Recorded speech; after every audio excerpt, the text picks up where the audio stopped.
الحمدللہ وکفا وسلام علی عبادہ الذین اصطفیٰ اما بعد فاعوذ باللہ من الشیطان الرجیم بسم اللہ الرحمن الرحیم فتؤمنون ببعض الکتاب وتکفرون ببعض فما جزاء من یفعل ذلک منکم الا خزی فی الحیاۃ الدنیا ویوم القیامۃ یردون الی اشد العذاب وما اللہ بغافل عما تعملون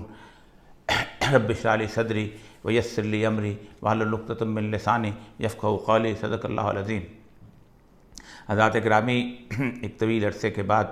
آپ سے مخاطب ہوں، اگرچہ کہ اس عرصے کے اندر بے شمار ایسی باتیں ہو چکی ہیں جو کہ افغانستان میں، خاص پاکستان میں، جن پر بہت زیادہ گفتگو ہو رہی ہے، اور میری ظاہر بات ہے غیر حاضری میرے اپنے لیے بھی بڑی اچنبے کی بات تھی، لیکن طبیعت کی ناسازی کی وجہ سے آپ کے سامنے حاضر نہیں ہو سکا۔ اس کے لیے شدید معذرت میری طرف سے قبول فرمائیے گا۔ معزز خواتین و حضرات، اس وقت پاکستان کے اندر جس کسی نے ذرا سی 4 کتابیں پڑھ لی ہیں اور یہ صبح 2 اخبارات کا مطالعہ کرتا ہے، وہ افغانستان کے ان مجاہدین کو مشورہ دے رہا ہے، تم یوں کرو گے تو یوں ہو جائے گا، یوں کرو گے تو یوں ہو جائے گا، ایسے نہ کرو، عالمی برادری اس طرح کی ہے، عالمی برادری کے ساتھ مل کے رہو۔ وہ لوگ جنہوں نے پورے 20 سال افغانستان کو خاص طور پر ایک ایسا خطہ سمجھا تھا جہاں سے صرف بلائیں ان پر نازل ہوتی ہیں، وہ لوگ آج مشورہ دینے کو تیار کھڑے ہوئے ہوئے۔ پہلی بات تو یہ ہے کہ افغانستان کے بارے میں نے بہت تفصیل سے آپ کے سامنے ذکر کیا تھا، اور کچھ چیزیں جو ہیں وہ تازہ جو ابھی ہوئی ہیں ان کے بعد ذکر کر کے میں پاکستان کے ان لوگوں کا ذکر کرنا چاہوں گا کہ جو اس مخمصے میں پڑے ہوئے ہیں کہ وہ افغانستان جو ہے وہ شاید ان کا ایک 5واں صوبہ بن چکا ہوا ہے، اور اب وہ ان کے رحم و کرم پہ ہے، اور اب ان کے پاکستان چونکہ بہت زیادہ عرفہ قسم کے لوگوں کی ایک سرزمین ہے، اس لیے پاکستان سے اس کو مشورے لینے چاہیے، اور مشورے دینے کے لیے تیار کھڑے ہوئے ہیں۔ ایک تو بات یہ ہے کہ بہت پہلے سے میں نے اس بات کا ذکر اپنے پروگراموں میں بھی کیا اور جہاں پر بھی کیا کہ افغانستان میں طالبان کی جو حکومت ہے، وہ حکومت، اس کے سربراہ ہمیشہ سے ہم نے یہی کہا تھا کہ شروع ہی سے وہ مولانا شیخ الحدیث ہبۃ اللہ رہیں گے، کیونکہ انہوں نے پہلے دن سے جب سے ملا محمد عمر کے ہاتھ پہ بیعت کی تھی، اس دن سے اسلام کے اس بنیادی اصول کو اپنے پلے باندھا ہوا ہے کہ امیر جو ہے اس کی بیعت کی جاتی ہے، اور بیعت کس لیے کی جاتی ہے کہ اس کے ساتھ اس کے پاس چلیں گے اللہ کے احکامات اور رسول اللہ کی سنت کے دفاع کے لیے اور اس کے نفاذ کے لیے۔ جو قرآن کی مشہور آیت ہے کہ اطیعوا اللہ و اطیعوا الرسول فاولی الامر منکم، اللہ کی اطاعت کرو، رسول کی اطاعت کرو، اور اپنے اندر جو تم میں اہل امر ہو جس کی آپ بیعت کرے اس کی اطاعت کرو۔ فَإِن تَنَازَعْتُمْ فِي شَيْءٍ، اور اگر تمہارے درمیان کوئی تنازع ہو جائے، فَرُدُّوهُ إِلَى اللَّهِ وَرَسُولِهِ، تو پھر اللہ اس کے رسول کی طرف رجوع کر لو۔ تو بنیادی طور پر یہ بیعت جو ہے نہ ملا عمر کے لیے تھی، نہ مولانا اختر منصور کے لیے تھی، اور نہ اب جو ہے وہ مولانا ہبۃ اللہ کے لیے تھی۔ یہ بیعت جو تھی اللہ اس کے رسول کے قوانین کے نفاذ کے لیے تھی۔ اس لیے انہوں نے 20 سال جو جدوجہد کی ہے، جو عالمی تاریخ کی بہت بڑی جدوجہد ہے۔ جس طرح لوگ یہ کہتے ہیں کہ امریکہ کی سب سے بڑی جنگ ہے تاریخ کی، اور شاید انسانی تاریخ کی، جدید تاریخ کی سب سے بڑی جنگ ہے، اس طرح یہ بات بھی یاد رکھیں کہ یہ اسلامی تاریخ کی بھی اور انسانی تاریخ کی بھی سب سے بڑی مزاحمت کی جنگ ہے جو 20 سال لڑی گئی ہے۔ یہ انسانی تاریخ کی اس طرح سے بھی سب سے انوکھی جنگ ہے کہ یہ پہلی جنگ تھی کہ جس کے اندر صرف 50 سے 60 ہزار تک مسلمانوں کے وہ لشکر کہ جو اللہ پہ توکل رکھا تھا وہ ایک طرف تھا، اور 6 سے 7 ارب تک انسانوں کی آبادی، جس میں سے 1 ارب 60 کروڑ مسلمان بھی شامل تھے، ان میں سے کوئی ان کے ساتھ نہیں تھا۔ انہوں نے اکیلے یہ جنگ لڑی ہے، اور انہوں نے یہ ثابت کیا ہے کہ اللہ تبارک و تعالیٰ ہمیشہ سچ بولتا ہے، اور قرآن سچ ہے کہ کم من فئۃ قلیلۃ غلبت فئۃ کثیرۃ باذن اللہ، کہ ہم چھوٹے سے گروہوں کو بارہا ایسا ہوا ہے کہ ان کو بڑے گروہوں پر غلبہ دیتے ہیں اللہ کے حکم سے۔ تو یہ بات تو اب کسی کے شک و شبہ میں نہیں ہونی چاہیے۔ اس کے بعد انہوں نے جو حکومت بنائی ہے اس کے بارے میں بھی بہت سارے لوگ کہتے تھے کہ ان کو کثیر قومی بنانا چاہیے، تو ہم اکثر کہا کرتے تھے کہ یہ بات آپ اس سے کیوں نہیں کہتے جو بائیڈن سے کہ تم ٹرمپ کے ساتھ مل کے حکومت پر آؤ؟ یہ عمران خان سے کیوں نہیں کہتے کہ نواز شریف اور اس کے ساتھ مل کے زرداری کے ساتھ مل کے حکومت بناؤ؟ آپ مودی سے کیوں نہیں کہتے کہ تم راہل گاندھی کے ساتھ مل کے حکومت بناؤ؟ وہاں تو جو بندہ برس اقتدار ہوتا ہے اسی کی حکومت ہوتی ہے۔ دوسری بات، دو چیزیں بڑی اہم ہیں کہ دنیا میں کوئی جنگ اکیلے نہیں جیتی جاتی، قوم ان کے ساتھ ہوتی ہے۔ افغان قوم نے یہ ثابت کیا ہے کہ 60,000 جو لوگ ہیں، ان 60,000 لوگوں کی ہم حمایت کرتے ہیں، تو ہم اس کے بعد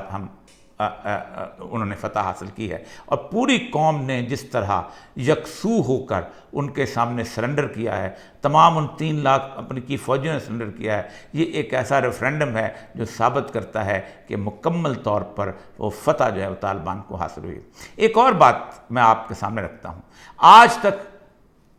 بے شک ان کی شکست تھی برطانیہ کی یا ان کی شکست تھی روس کی، لوگ کہتے تھے افغان قوم ایسی ہے، اور ہر بندہ یہ کہتا ہے افغانوں کے رگوں میں ایک ایسا خون رچ رہا ہے کہ جس میں یہ ہے وہ۔ بنیادی مقصد یہ تھا کہ اس بات کو غلط ثابت کیا جائے کہ افغان بنیادی طور پہ اس لیے فتح حاصل کرتے ہیں کہ اللہ تبارک و تعالیٰ جو ہے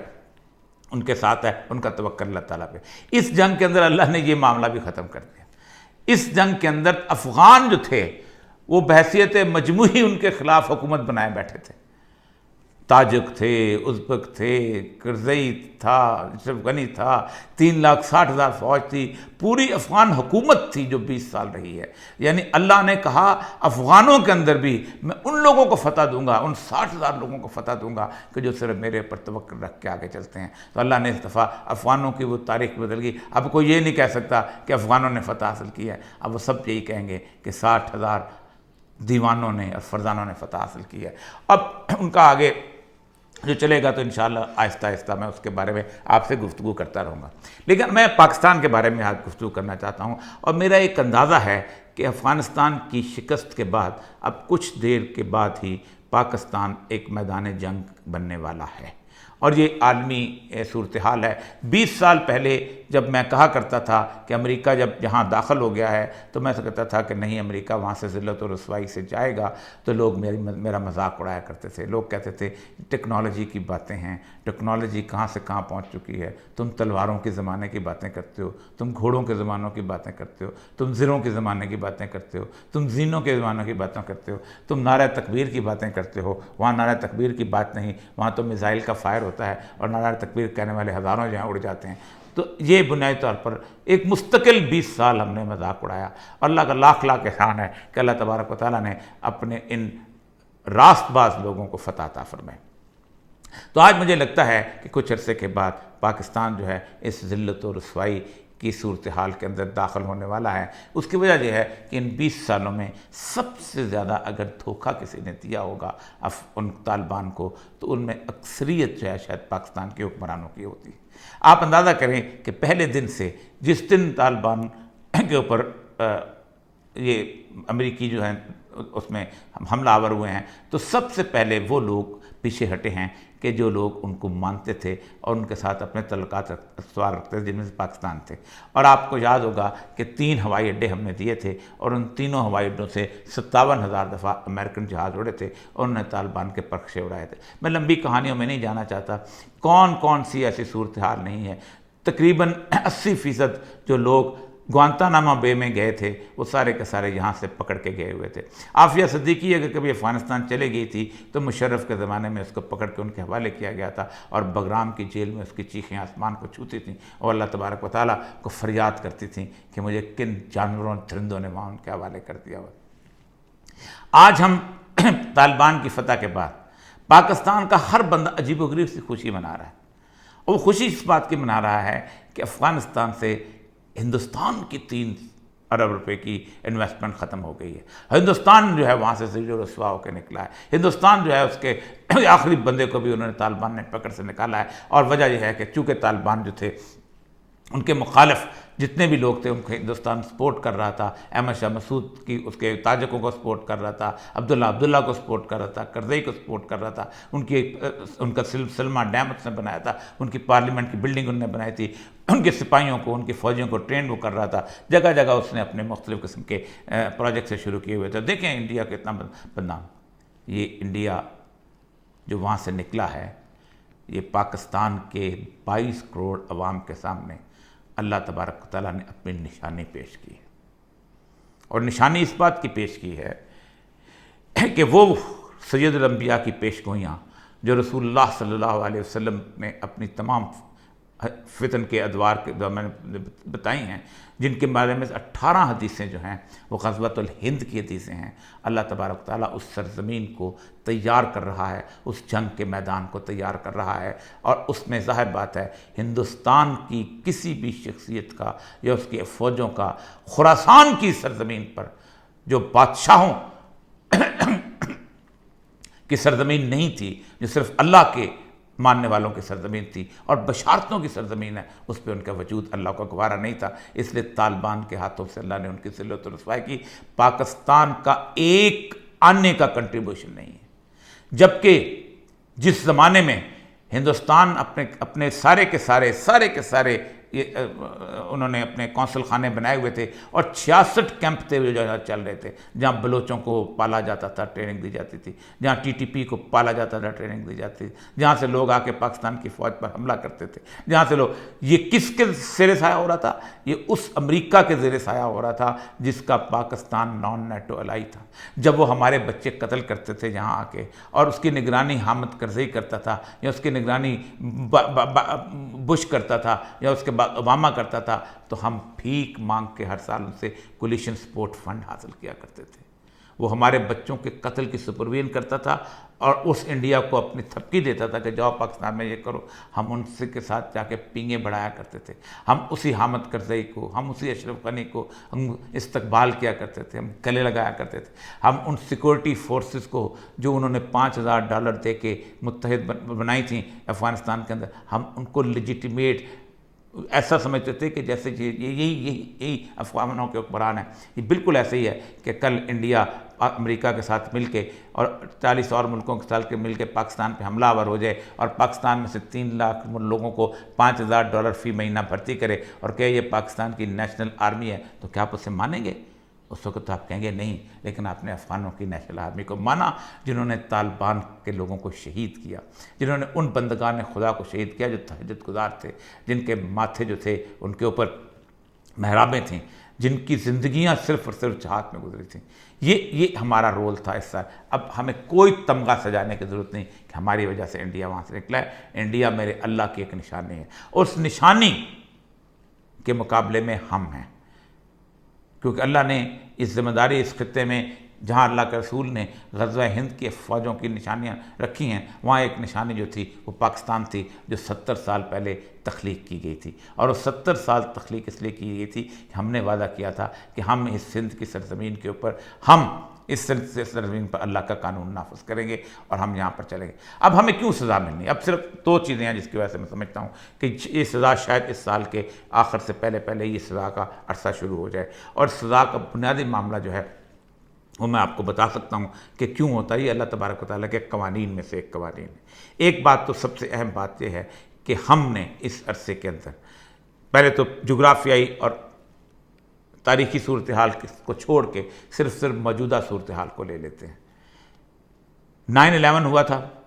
پوری دنیا آج تک 9/11 پہ متفق نہیں ہے۔ ہزاروں آرٹیکل آئے ہیں کہ یہ ورلڈ ٹریڈ سینٹر جو ہے یہ ایک سازش تھی جو امریکہ میں خود بنی ہے، لیکن ایک بات پر پوری دنیا متفق ہو گئی تھی، اور وہ یہ تھی کہ جب قومی اسمبلی میں اس میں اقوام متحدہ کی اسمبلی میں، جنرل اسمبلی میں اور سیکورٹی کونسل میں یہ قرارداد پیش ہوئی کہ ہم نے اسامہ بن لادن کو مارنے کے لیے، اور ہم نے ٹیررسٹوں کا قلع کما کرنے کے لیے، دہشت گردی کا خاتمہ کے لیے ہم نے افغانستان میں فوجیں داخل کرنی ہے، تو پوری دنیا کی ہر قوم، ہر جھنڈا، خاص پہ سعودی عرب کا لا الہ الا اللہ محمد رسول اللہ لکھا ہوا تھا، یا پاکستان کا سبز لالی پرچم تھا، سب نے ساتھ دیا، سب نے ووٹ دیا کہ جاؤ افغانستان پہ حملہ کرو۔ اور وہ اس معمولی سے بہانے کے لیے، اسامہ بن لادن کو ڈھونڈنے کے لیے وہ اس کے اندر داخل ہو گئے۔ اب پاکستان کا معاملہ یہ ہے کہ یاد رکھیے افغانستان کے اندر وہ 20 سال چلے گئے تھے، لیکن پاکستان کا معاملہ اس لیے زیادہ اہم ہے کہ پاکستان میں جو بنیادی صورتحال ہے جس کے خلاف وہ کھڑے ہوں گے، اس کا بہانہ میں آپ کو بتاتا ہوں۔ آج جس دن طالبان سے ایگریمنٹ ہوا ہے بلکہ روڈ میپ جب طے ہوا تھا اکتوبر 2019 میں، تو 4 نومبر 2019 کو پینٹاگون کی پوری اسٹریٹجی آ گئی تھی کہ ہم نے چائنا کو کنٹین کرنا ہے، اور چائنا کی کنٹینمنٹ کے لیے انہوں نے باقاعدہ 2,75,000 افواج جو تھیں وہ مختص کر دی تھیں پینٹاگون کی طرف سے، جو کہ چائنا کو کنٹین کرنے کے لیے ہوں گی۔ اس کے ساتھ 3 بحری ان کے جو بیڑے ہیں، بڑے جہاز ہوتے ہیں، وہ وہاں پہنچ گئے تھے، جن کے اوپر 2,000 واریر جہاز جو ہوتے ہیں، جسے کہتے ہیں جنگی جہاز، وہ اس کے اوپر لینڈ کیے ہوتے ہیں اور وہ اس کو گھیر سکتے ہیں، چین کو، اس کے علاقے۔ پھر اس کے بعد انہوں نے بعد میں جب طالبان سے ایگریمنٹ ہو گیا 20 فروری 2020 کو، تو 24 فروری یا 22 فروری، تو اس کے بعد انہوں نے باقاعدہ ایک 4 ملکوں کا اتحاد بنایا، آسٹریلیا، جاپان، انڈیا اور امریکہ۔ اس کو کویڈ کہتے ہیں۔ یہ اس لیے بنایا گیا کہ چین کا راستہ روکنا ہے تجارت کا، اور چین کا راستہ روکنے کے لیے ایک ہی راستہ ہے، وہ یہ ہے کہ گلگت سے لے کے گوادر تک کا پورا علاقہ جو ہے اس کو ڈسٹرب کیا جائے، اس کو مستقل طور پر بدامن کر دیا جائے۔ اور کیونکہ اور تو کوئی راستہ نہیں چین کے لیے، چین بلاکا کی طرف سے آ نہیں سکتا، کوئی سمندری راستہ ہے۔ چین جو ہے وہ ترکمانستان اور آذربائیجان کی طرف سے آ نہیں سکتا، کیونکہ فیئر ویدر روڈ بنانا بہت مشکل ہے۔ اور دوسری بات یہ ہے کہ گوادر کے علاوہ کوئی دوسری ایسی بندرگاہ نہیں کہ جو 10 بلین بیرل جو ہے وہ آئل جو ہے اس کو ایکسپورٹ کر سکے سوائے گوادر کے، کیونکہ وہ نیچرل ڈیپ سی پورٹ ہے۔ تو یہ جو راستہ ہے، اس راستے پہ اگر ڈسٹربنس ہو جائے تو چین کا ناطقہ بند ہو جاتا ہے۔ یہاں پر کس بہانے پاکستان میں داخل ہوا جائے گا، یہ اب تازہ صورتحال بلٹ اپ کی جا رہی ہے۔ اور جب سے افغان مجاہدین طالبان کو فتح حاصل ہوئی ہے، افغان طالبان کو فتح حاصل ہوئی ہے، اس دن سے یہ پروپیگنڈا دنیا میں کیا جا رہا ہے۔ اور یہ وہی صورتحال ہے جو ویتنام سے نکلتے ہوئے کمبوڈیا کے بارے میں پروپیگنڈا کیا جا رہا تھا کہ کمبوڈیا نے ویتنام کو ہروایا ہے، اور کمبوڈیا پہ اوپر بمباری کر کے اس کو تہس نہس کر دیا گیا تھا۔ پاکستان کے بارے میں 2 چیزوں کا، ایک تو یہ ہے کہ پاکستان نے ہمیں دھوکہ دیا، ہم سے کولیشن سپورٹ فنڈ لیتا رہا، ہم سے پیسے لیتا رہا اور مدد طالبان کی کرتا رہا۔ پاکستان جو ہے ابھی پنشیر میں جا کے طالبان کو لڑ رہا تھا، پاکستان لڑ رہا تھا۔ کتنی مزے کا خیز بات ہے، جنہوں نے 99% خود فتح کیا، انہوں نے پاکستان کی مدد حاصل کی ایک پنشیر کو لینے کے لیے، اور وہ پاکستان جو کہ خود بے یقینی کا شکار ہے کہ اس نے آئندہ کرنا کیا ہے۔ اس پاکستان کے بارے میں ایک تصور بنایا جائے گا کہ پاکستان کے اندر ایک فنڈامنٹلسٹ موومنٹ چل رہی ہے، اور وہ اس کو آگے بڑھاوا بھی دیا جائے گا کہ یہاں پر ایک موومنٹ چلے گی، اور اس کے بعد لوگوں کے دھماکے ہوں گے، اور شروع ہو بھی گئے ہیں۔ اور پاکستان میں اگر فنڈامنٹلسٹ یا شدت پسندوں نے قبضہ کر لیا تو پاکستان کا ایٹمی ہتھیار 114 ایٹمی ہتھیار ان کے قبضے میں آ جائیں گے اور پوری دنیا تباہ ہو جائے گی۔ اس لیے اس سے پہلے کہ یہ ہتھیار ان کے قبضے میں چلے جائیں، پاکستان کے اوپر جا کے حملہ کرو اور پاکستان کو جا کے اس کو روکو۔ اور یہ حملہ کہاں سے ہوگا؟ یہ حملہ کویت کی طرف سے ہوگا، ان 4 لوگوں سے۔ اور کویت میں کون آگے ہے؟ وہ ہے بھارت۔ بھارت حملہ کرے گا، اور آپ یاد رکھیں یہ ہم پہ عذاب نازل ہونے کی صورت ہے۔ عذاب کیوں نازل ہوگا؟ 2 وجوہات کی وجہ سے نازل ہوگا۔ ہم نے اور اللہ تبارک و تعالیٰ نے ہر چیز کے لیے آخرت میں عذاب رکھا ہے، 2 چیزوں کے لیے آخرت میں عذاب نہیں رکھا بلکہ دنیا میں بھی رکھا ہے۔ اللہ تبارک و تعالیٰ مشرک کو، کافر کو کھلی ڈھیل دیتا ہے، جاؤ تم جا کے بات کرو۔ جیسے بھی اللہ خود کہتا ہے لا یغرنک تقلب الذین کفروا فی البلاد، تمہیں کافروں کا شہروں میں چہل پہل اور خوشی سے گھومنا پھرنا جو ہے یہ دھوکے میں مت ڈال دے، یہ تو مطال غرور ہے، یہ دھوکے کا سامان ہے، اس کے بارے میں مت سوچو۔ لیکن ایک ایسی قوم کو، ایسی امت کو وہ دنیا میں ذلیل و خوار کرتا ہے، جو آیت میں نے سورہ بقرہ کے آپ سامنے پڑھی، میں دوبارہ پڑھ دیتا ہوں اور اس کا ترجمہ پڑھ دیتا ہوں، اور یہ ہم پہ مترجہ اتم لاگو ہوتی ہے، اور ہم نے طالبان کے 20 سالوں میں بھی لاگو ہوتی ہے، پچھلے 50 سالوں میں بھی لاگو ہوتی ہے، اور اس کا عذاب ہم پہ کیسے آئے گا۔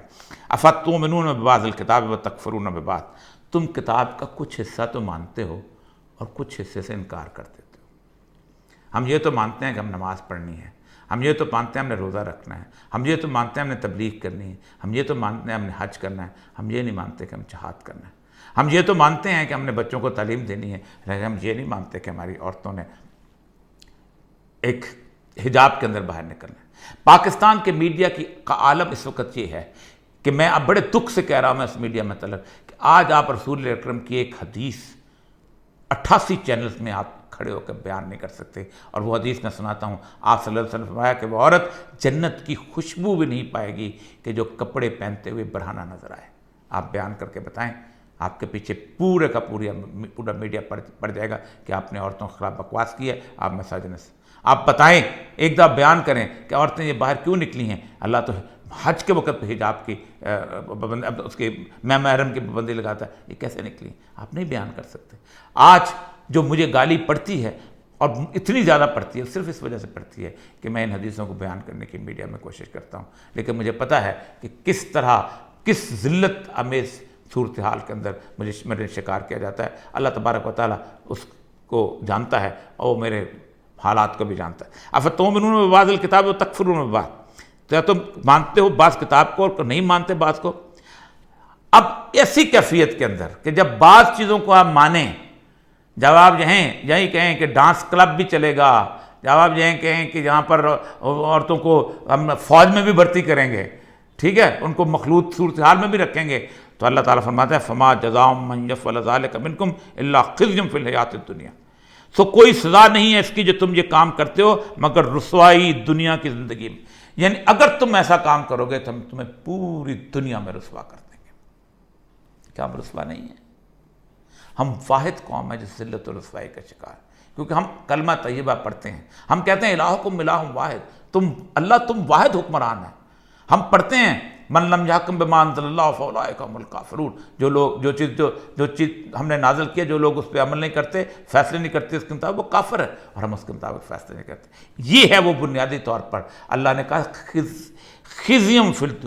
الحیات الدنیا، دنیا کی زندگی میں ذلیل و رسوا کر دوں گا۔ اللہ اس کا ادھار نہیں رکھتا قیامت کے دن، ہاں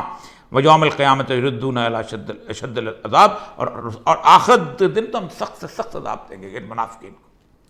دوسری جو چیز ہے اس کے بارے میں جس میں اللہ تبارک و تعالیٰ نے کہا ہے کہ میں عذاب دوں گا دنیا کے اندر، اور وہ ہے تشیع الفاحشہ، فحش زندگی کو آگے بڑھانے کے لیے، کہ جو فحاشی جو لوگ کرتے ہیں ان کو آگے بڑھاتے ہیں، مسلمانوں کے اندر اور مومنین کے اندر فحاشی پھیلاتے ہیں، اللہ کہتا ہے ان کو بھی دنیا میں عذاب۔ اب عذاب کی جو صورتحال ہے اس کے بارے میں ایک بات یاد رکھیے، جو لوگ یہ سمجھتے ہیں کہ یہ عذاب جو ہے یہ کہیں آسمانوں سے اتر کے اللہ فرشتے نازل کرتا ہے، نہیں۔ سورہ بنی اسرائیل کی پہلی 6 یا 7 آیات پڑھ لیجئے گا۔ اللہ تبارک و تعالیٰ نے بنی اسرائیل کے اوپر 2 عذابوں کی بات کی ہے۔ اللہ نے کہا کہ ہم نے لکھ دیا تھا، کہ کتاب میں لکھ دیا تھا کہ تم 2 دفعہ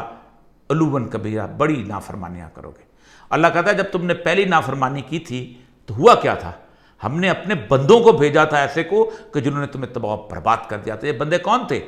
آسمان سے اترے تھے؟ بخت نصر تھا جو ان کے پڑوس پہ رہتا تھا، بابل و نینوا کی سرزمین میں موجود تھا، ہیکل سلیمانی تاخت و تاراج کر کے اس نے یہودیوں کو اٹھایا، اس نے 80,000 لوگوں کو قتل کیا، اور جو ان میں سے کام کرنے کے قابل تھے، لوہار تھے، سرخان تھے، ان کو جا کے بابل میں آباد کر دیا۔ پھر اللہ کہتے ہیں کہ دوبارہ ہم نے تمہیں آباد کر دیا، اور پھر جب تم نے دوبارہ نافرمانی کی تو پھر ہم نے دوبارہ بندوں کو بھیجا، اور پھر تم کو کیا کیا انہوں نے؟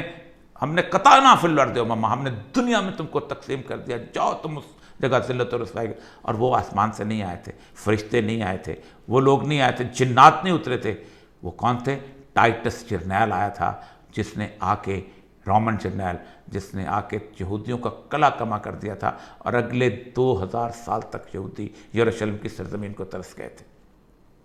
ان کی صحیح سزا تھی، یا کتاب کے کچھ حصے کو مانتے تھے اور کتاب کے کچھ حصے کو نہیں مانتے تھے۔ کیا آپ سمجھتے ہیں کہ ہم پر عذاب آسمانوں سے نہیں آئے گا؟ یہ کویت کا عذاب تیار ہو چکا ہوا ہے ہمارے لیے، یہ بھارت کا عذاب تیار ہو چکا ہے ہمارے لیے۔ میں ڈرا رہا ہوں کہ تیار ہو جاؤ۔ یاد رکھو، مجھے اس دن سے خوف آتا ہے جب عالمی برادری کی 48 ملک یہ کہیں کہ آؤ اس پاکستان پہ حملہ کر دیں، کیونکہ یہاں ایسے ہتھیار ہیں کہ جو شدت پسندوں کے قبضے میں آ جائیں گے، یہ ایٹمی ہتھیار ہیں۔ آپ کیا سمجھتے ہیں آپ 20 سال طالبان کی طرح عالمی برادری سے لڑ لیں گے؟ کیا آپ کے بازاروں میں اگلے دن وہ پوسٹر نہیں لگیں گے، قدم بڑھاؤ جو بائیڈن، ہم تمہارے ساتھ ہیں؟ ہم جانتے ہیں اب بھی استغفار کا وقت ہے، اب بھی اللہ کی طرف رجوع کا وقت ہے، اب بھی یہ سب کچھ ہے۔ اور لیکن جو میں چال دیکھ رہا ہوں کہ جب سے وہاں اسلام کے نظام کی گھنٹی بجی ہے، ہمارے ہاں فحاشی، عریانی، خاتون کی کی بالادستی اس سب چیز کی گھنٹی بجتی چلی جا رہی ہے، اور ہم پہ وہ دن جو ہے بہت جلد آنے والا ہے۔ اللہ تعالیٰ ہمیں اس دن سے بچائے۔ ایک بات یاد رکھیے، میں صرف اللہ، اس کے رسول کی جو باتیں ہیں، قرآن اور حدیث کی جو باتیں ہیں، اس کے اندر جو کچھ لکھا ہوا ہے اس کے لیے ڈرانے کے لیے آپ سے بات کر رہا ہوں۔ یہ میدان غزوہ ہند کا میدان ہے۔ ہم نے اگر اپنے آپ کو اس قابل نہ کیا تو اللہ اس بات پر قادر ہے کہ پوری کی پوری نسل کو مٹا دے، اور جہاں ایک ایسی نسل پیدا کر دے کہ جو غزوہ ہند کے اندر شریک ہو سکے۔ وآخر دعوانا ان الحمدللہ رب العالمین۔